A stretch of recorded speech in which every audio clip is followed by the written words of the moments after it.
If you're a man watching this and you're thinking, women cheat? You've got bigger problems than you think. If you're a woman watching this, you've been here or you've thought about being here. And you're going to learn that you are not alone. The truth is, women cheat. Today, women cheat just as much as men do. Are their reasons different? We're going to find out. I'm Kamna, and I'm going to make you a little uncomfortable. Don't fight it.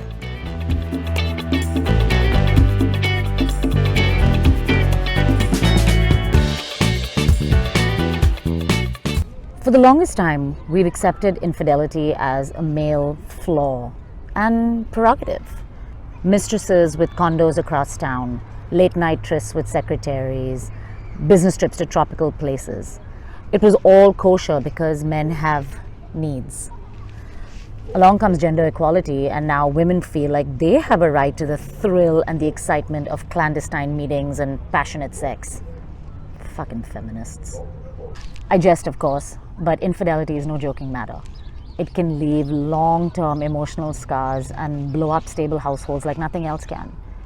Yet, experts across the board agree that an affair is a symptom, not a cause of a broken marriage. So here are some of the reasons that women cheat. Now I offer these to you fully knowing that this is a very difficult thing to measure, primarily because of people's hesitation to admit to a transgression. Also, people's definitions of adultery differ. To some people, it's full-blown penetration. To somebody else, it's buying used underwear at a vending machine. Yeah, thanks for that, Japan. The point is, infidelity is subjective. Ultimately, it's a betrayal of the promise between you and your partner, whatever that is. So here we go. Number one, women cheat because they want sex or because they want better sex. We've all been taught that women are not sexual beings, that female sexuality is restricted to making babies and pleasing their partners, that Samantha from Sex and the City is a freak of nature. Truth is, women want sex. Women want connected sex. They want sexual variety. And they want you to make a damn effort. And in the absence of that, the pool boy starts looking pretty fucking good. This list, by the way, is not in order of importance, but sex is pretty important. Number two, women want to feel desired. Now this is different from sex, and I think that's where men get a little confused. Sure, in every relationship, keeping up that rip your clothes up passion after a long time is tough. And the onus lies on both sides. But for many women that end up in extramarital affairs, they talk about just feeling desired again. It's an intoxication that's really hard to break away from, especially if you're competing with your Netflix account for attention at home. Remember Mrs. Roper from Three's Company? Yeah. In 2020, even she'd be getting it elsewhere. Number three, motherhood is not a complete identity. Anyone will tell you that the early years of childhood are a haze of hormones and sleepless nights and adapting to new family patterns. And then when your kids head off to preschool, you look around at the fragments of your life and wonder, who am I? Where's the old me? The one that doesn't smell of talcum powder and laundry detergent. As a man, you have to be very in tune with your partner to see when that time comes. In therapist circles, there's a term for it. It's called reclaiming your wife. It's seeing the woman for who she is, beyond the mother. And that means date night, going away for a weekend, letting her scream in passion without worrying about waking up the kids. In this day and age, when men are much more involved in hands-on fathers, which is a great thing, there's also a cost associated with it. Because often what happens is men are so focused on their new children and then on their work, and the relationship gets put on the back burner at a very critical time. And the sad truth is, you don't even have to leave the house to have an affair. Online intimacy is a real thing. Number four, women cheat for revenge. It's not as simple as tit for tat or tit for tit, whatever you want to call it. You hurt me, so I hurt you back. It's more subtle, it's more nuanced, and often more toxic. John Gottman, an expert on marriage, talks about the four horsemen of the apocalypse. The nails in the coffin, if you will. Criticism, defensiveness, contempt, stonewalling. Women cheat as revenge for emotional neglect, for emotional abuse. They cheat to regain power. Sometimes they cheat just to feel loved again.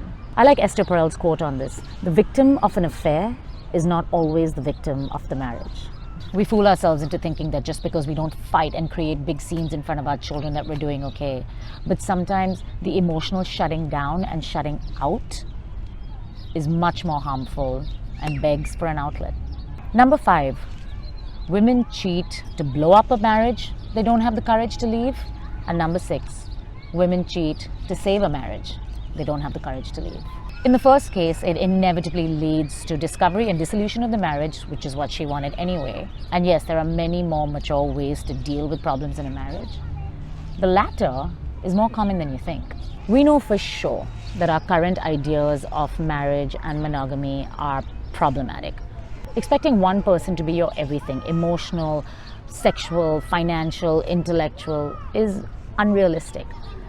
So if you have most of that and you can just outsource this one thing that you're missing, that's perfect, right? Why rock a perfectly stable boat when you can have that and this? I'm kidding. Most lovers don't look like that. Wish they did. The level of disclosure varies. Sometimes it's an agreement. Sometimes it's don't ask, don't tell. And many women in these situations have reported being better wives and better mothers. Tempting? Sure. Problematic? 100%. The final reason that I have listed is having an affair can be an antidote to death. Sometimes it's literal death, the loss of a parent, of a close friend. And sometimes it's just to combat the feeling of numbness inside, which in our action-packed, goal-driven lives is something we all struggle with. We're shamed for wanting more connection, more intimacy, more sex.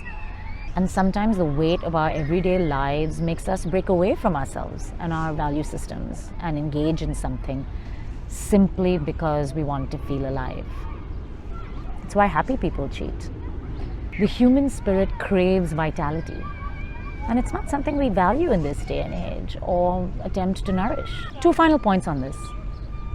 I don't mean to imply that women cheat because men get complacent. It's a piece of the story, but far from the whole thing. An affair is not a mature response to a flawed relationship by any means. But the onus does lie on both partners to keep the communication going so that you can read the signs and preempt somebody falling off the bandwagon. Finally, and this is a really important point, it is no one's place to judge because nobody knows what goes on behind closed doors. Good people cheat. So if a friend comes to you with fear that this might happen to her or that she's already engaging in it, get off your moral high horse and listen to her point of view first. It's what you'd wish somebody do for you. And there's a chance you could be in that situation someday.